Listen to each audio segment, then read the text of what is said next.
Welcome to FM 91. Thank you very much. Now, you are conducting the Toledo Symphony this weekend. It's Friday and Saturday, the 7th and 8th of April. Wonderful program here, which includes the Violin Concerto of Antonin Dvorak, as well as Tchaikovsky's Symphony No. 4, a couple of other pieces in there, and so this looks like a great program. I want to ask you a little bit about yourself, first of all, for people who don't know. You are also a virtuoso trombonist, and I know a lot of conductors who were pianists or violinists. Not that many who started on the trombone. I mean, I can think of maybe Christian Lindbergh. True.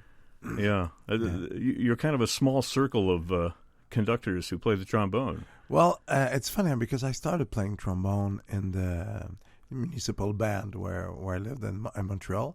And I didn't really pick the trombone. It kind of picked me because I got to the enrollment a little late. Yeah. So all the trumpets were gone and the drums were gone. So I finally wound up with trombone. But the idea is that for me, when I started, was just to be part of a community of musicians. Well, community of people. I didn't think musician at that time. I was just thinking, I want to be with my friends, right? Yeah. So I started off like that. And it just kept going. So I kept with it. I kept playing. But after discovering the wonderful world of music, all I wanted to be was a composer, actually. So I started studying scores to learn how the music was made from the inside. And when I was in high school, we had an orchestra and a band in high school, in the high school I went to.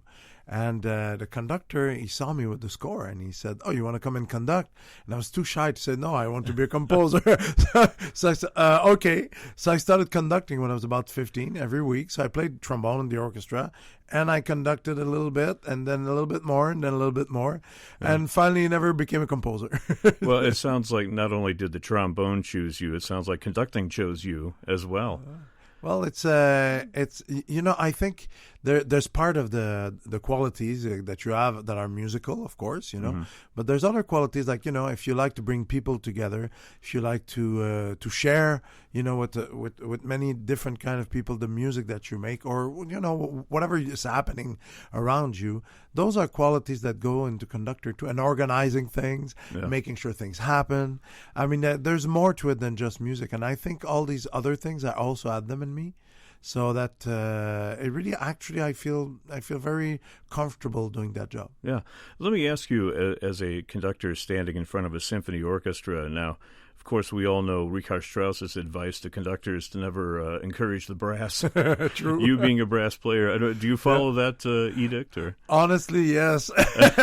His statement was never look at the brass. It only encourages them. Right. So right. I learned a lot from conducting from, I was in Barcelona when I was younger. I was principal trombone there. And our music director was an old German conductor, Franz Poldecker. And he was kind of a mentor to me. And he would never, ever look at us, except when it was time, It's like... sorry about the sports analogy, but have you ever seen those movie Rocky? Yeah. There's one, I think it's the fourth one. I don't know, with the Russian guy. His name is Drago, and he said, "Don't do anything until I say Drago." And so it felt like this. The conductor turns around, looks at you. It's incredible. Like the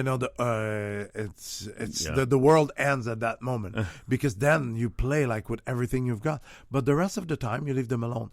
Mind you, saying that, I'm conducting Tchaik 4 this week here. Right. So it's brass all over the place. So you have to look at the brass every once in a while. Especially at the beginning. It starts only with brass. Yeah. I'm speaking with conductor Alain Trudel, who is leading the Toledo Symphony this weekend, April 7th and 8th. You can get your tickets at their website, toledosymphony.com, or call the box office, 419-246-8000. Elaine, I know you are a listener of public radio. Absolutely. And where you live you told me where you live in Quebec, you can hear Vermont's radio. We listen to VPR, we listen to the quiz. Yeah. And our favorite thing is to go to the market on the Saturday and Sunday and listen to VPR. Actually, whenever I can, I listen, of course, to the CBC, the Canadian broadcast. But we're very, very avid listeners of VPR. Wonderful. Yeah. Now, you are the music director of the Symphonic Orchestra of Laval, and you also do a lot of work in education, right? Yes. Working with young people. Tell us a little bit about that. Well, one of my main jobs is to be. I'm principal conductor for everything that has to do with youth programs and also family programs with the National Symphony in Ottawa in Canada, and I've been working with them for more or less like maybe a dozen years. And we come up with programs that, well, as I was telling you in the beginning, I started in a community band. So it wasn't like you pay for your music lesson and you go for your violin lesson, piano. Listen, this is great. People who can do that's great. But I come from a family that was very, very modest. And the only way you could play is if you played in a band, because everybody would do it from, how could you say, the coaching was done out of the goodness of their heart, right? They were volunteers. Right. And often they were not professional musicians. One was a policeman, one had an ice cream parlor, but they loved brass music. And they kept every possible conference they could go to get better and to learn about it. They would go. Then they'd come back and they'd teach us. So I think being brought up in that and really felt that I was very well nourished, and looked after by those people, you feel it's just natural to do it yourself when you become successful. So for me, it's been very important. So I go into all the schools I can go. Often they don't even need to ask me. I show up a day early and I say, okay, who's there? And I just go and see them. I bring my trombone along, or I just go and talk about music, because I also conduct another orchestra in Ottawa that's called the Ottawa Symphony Orchestra, which is a local orchestra. It's interesting because the National Symphony, Ottawa National Arts Centre Orchestra, is a fabulous international orchestra, and it's a size about of, I'd say 45, 50, like a large classical orchestra. The local orchestra is about 95 players. It's an orchestra plays Strauss, Mahler, but we also have a program where we mentor kids from the university. So we have 35 kids from the university that play with us on a daily basis. So my wife was the concertmaster of that orchestra, we spend our time with them and just, arrive maybe a little early. Do you have an audition coming up? Oh, yeah, I'd like to play for you a bit of my excerpt, my piece. Yes, absolutely. I really think it comes from me being very fortunate as a youngster, getting people giving to me, because as I told you, we didn't have money for lessons. So I just feel it's just natural to give back, to pass it to the next. Yeah, that's wonderful. I have seen videos of you online talking to kids with your trombone, and one of my favorites was where you asked them, you're going to play something, and you say you want to hear something slow or something fast. And you said in all of those appearances, they've never asked for something slow. They always ask for something fast. It's always the same thing. They say, "Did you play the Flight of the Bumblebee?" Which I'm happy to do. It depends. At 8:30 in the morning, a little bit less happy, but no, right. It excites them. They get and I just think that if I have 4 kids. And if you don't take care of them, and if you don't occupy them, they're going to occupy themselves. And that's usually not always a good news, right? So if, you don't need to control them. It's not what I'm saying. But what I'm saying is that you find outlets for them, for their creativity, also to feel that they're part of a gang, a group. Like when I was in my fanfare, my brass band, where we were 50 of us, and that was our group, that was our gang. Then you don't need to go on the street and find other quote-unquote gangs. You know what I mean? Yeah. So and that happens very quickly, and kids, teenagers, it can't get away from you very rapidly, more rapidly than people think. So efforts like that, and efforts like the very famous Sistema in Venezuela, things like that. I mean, everybody can do their bit in their town. In my orchestra in Laval, we do the same. We start putting a program where we teach young kids. In Ottawa, we have a lot of those. I mean, it's very important. I mean, we take care of our youth. It's basically taking care of our society. Well, you make a very strong case not only for education, music education in the community, but for music participation, getting students involved and playing instruments and appreciating the music as well. And that's just such a wonderful argument in favor of bringing music into the educational system and promoting it, preserving it. We like to think here on the radio that we're sort of a part of that tapestry, of the community. My guest today is conductor Alain Trudel, who is in town to lead the Toledo Symphony. Now, you have a couple of interesting works here. Aside from Dvorak and Tchaikovsky, you've got Lily Boulanger, a little piece that you're starting with that I had never heard before, but she didn't write that much music. No, because she died so young. Yeah. She died, I think she was 24 or Yeah. 22, I can't remember. But she wrote wonderful music. I would even dare say it's at the same quality as Debussy. I mean, that level of artistry. And it's very sad that she died so young. Like, some people might know Nadia Boulanger, her sister, who lived forever after that. But was a very, very talented composer, but very talented communicator and educator also, because a lot of the great musicians that came from that whole Paris conservatoire system, she hosted every week salon at her place. And the composer would go and they would just talk about music and just play a little bit on the piano. And people, Olivier Messiaen came out of that. And it's very interesting. People would go. Bernstein was, he quotes her as being one of his biggest influence and one of the person he respected the most. So anyway, the little sister died very early, but she wrote as much music as she could until she died. That piece actually is part of her last little effort of the last year before she passed away. And it's just a 5-minute piece. It's actually part of two pieces that one is a bit more, how could I say, sad, for lack of a better word. And this one's D'un matin de printemps, which is great because spring is finally coming.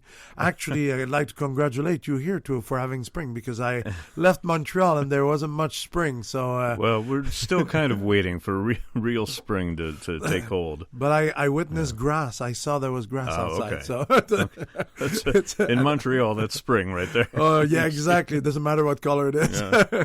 You also have a little excerpt from the Enigma variations of Elgar, Nimrod. And I'm wondering how that fits in to the program. Well, this is a special presentation that we only have on the first day.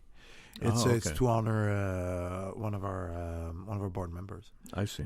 Okay. So, but I thought that first of all, when they, you were talking about not knowing the Lily Boulanger piece, right? Well, that was a suggestion from the orchestra here, and I didn't know it either. And it made me discover that's one thing that's great when you guest conduct places. They usually tell you, we have this soloist coming in. By the way, Augustine, I don't know how to say his name, Haderish is coming to play the Dvorak with us. If people don't know his playing, and you can go on YouTube and watch his Dvorak, it's amazing. It's probably one of, if not the best Dvorak version you will hear. It's incredible. So of course I get to discover new people like that. For me, who I don't know, because I never made music with Augustin. It's going to be great. And I get usually to pick a symphony. So Tchaik 4, I'm a brass player. I like to do Tchaik 4 very much. And we're doing Mahler's second yesterday with my orchestra in Ottawa. So it's a week of brass. But that piece that they proposed is amazing. I said, I don't know it. I'll go and look at it. And actually, it opened up this whole new world, of all the music of Lily Boulanger. And I'll be doing more and more of her music. Wonderful. Amazing. Wonderful. Let's listen to a little bit of the Dvorak concerto now, this violin concerto, which I guess has never been performed by the Toledo Symphony before. They list it as a premiere. Wow. So here is a little bit of a concerto. We're going to hear a violinist who was just in town not very long ago with the TSO, that is Sarah Chang. And this is the London Symphony Orchestra, Sir Colin Davis at the podium. Music of Antonin Dvorak here on FM 91.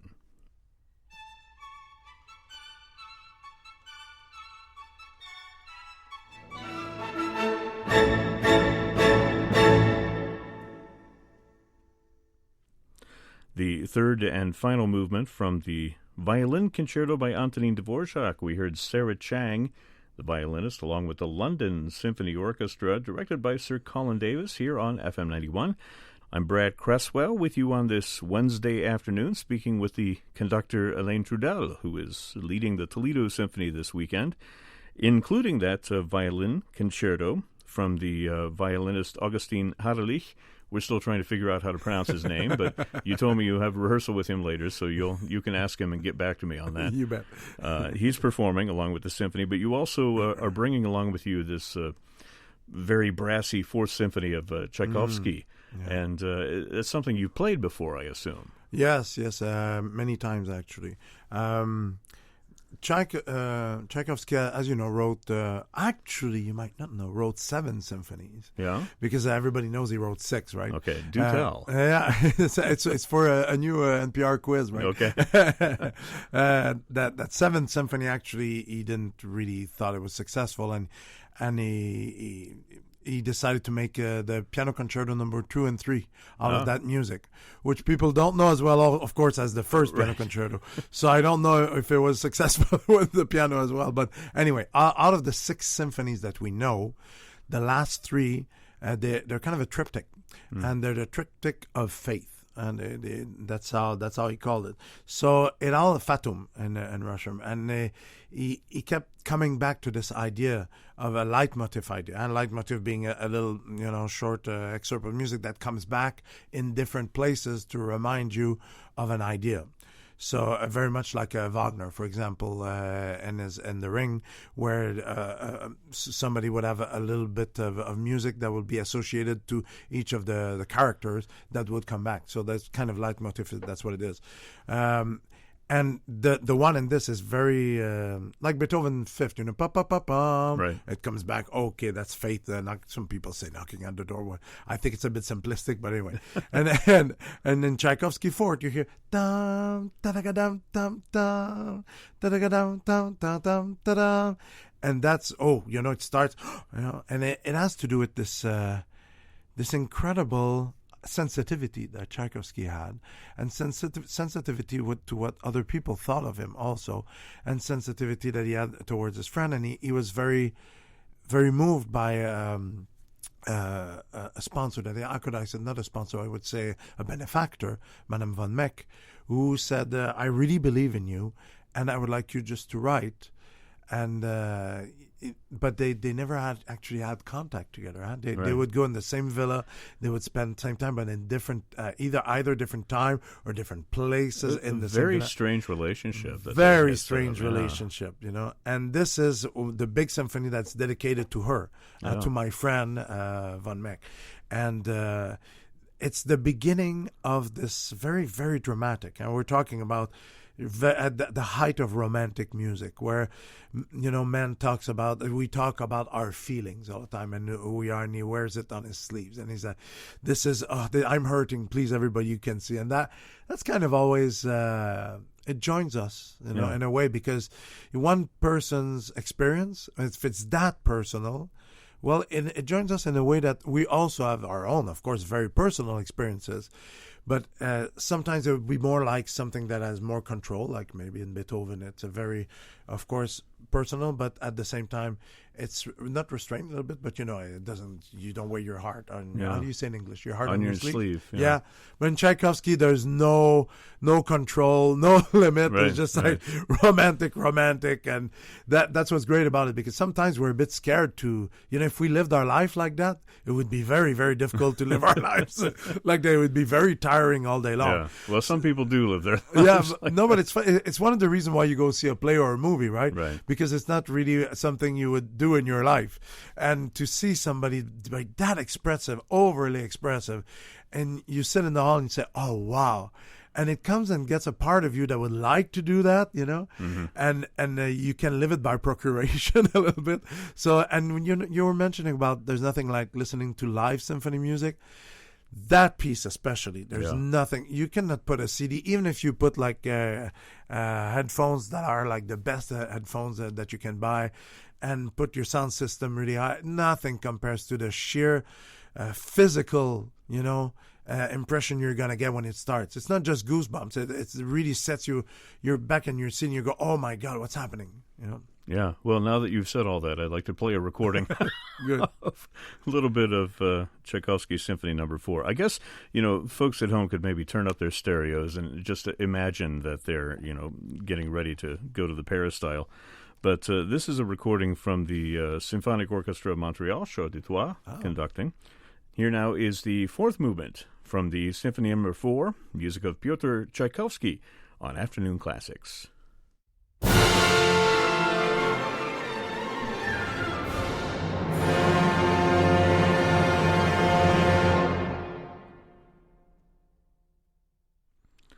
The finale from the Symphony No. 4 by Pyotr Tchaikovsky. We heard the Symphonic Orchestra of Montreal, directed by Charles Dutoit, here on Afternoon Classics. I'm Brad Cresswell. Conductor Alain Trudel is visiting me in the studio today. Alain Trudel, I know we just have a little bit of time left, but I wanted to ask you now, you've not been to Toledo before, have you? Or you have been? Yes, I have been. When were you here before? I was here, I think, 4 years ago. Yeah. I was conducting Sherazade by Rimsky-Korsakov. Oh, okay. And a saxophone quartet concerto by Philip Glass. Yeah. No, now I remember that. Yeah. No, it's an amazing orchestra. I'm very happy to be invited back, and I can't wait to get started today. Yeah, great. So your first rehearsals are today, actually. Yes, we're starting today, and you know how it is in classical music, is we have very little time to rehearse, and of course there's such wonderful musicians, that you don't need so much time. But at the same time, it's important to get going, to hit the ground running and the first rehearsal. So we're starting with Tchaik 4 right away, and that opening, and then we'll take no prisoners. We'll keep going. You will be encouraging the brass from the very beginning. Well, yeah, and then I'll look away a little bit. Conductor Alain Trudel leading the Toledo Symphony Friday night and Saturday night. Wonderful program featuring the Symphony No. 4 of Tchaikovsky, also Antonin Dvorak's Violin Concerto with guest violinist Augustin Harlich. And the concert time is at 8 o'clock at the Peristyle both nights. Maestro Trudel, thanks for joining us here on FM 91. My pleasure.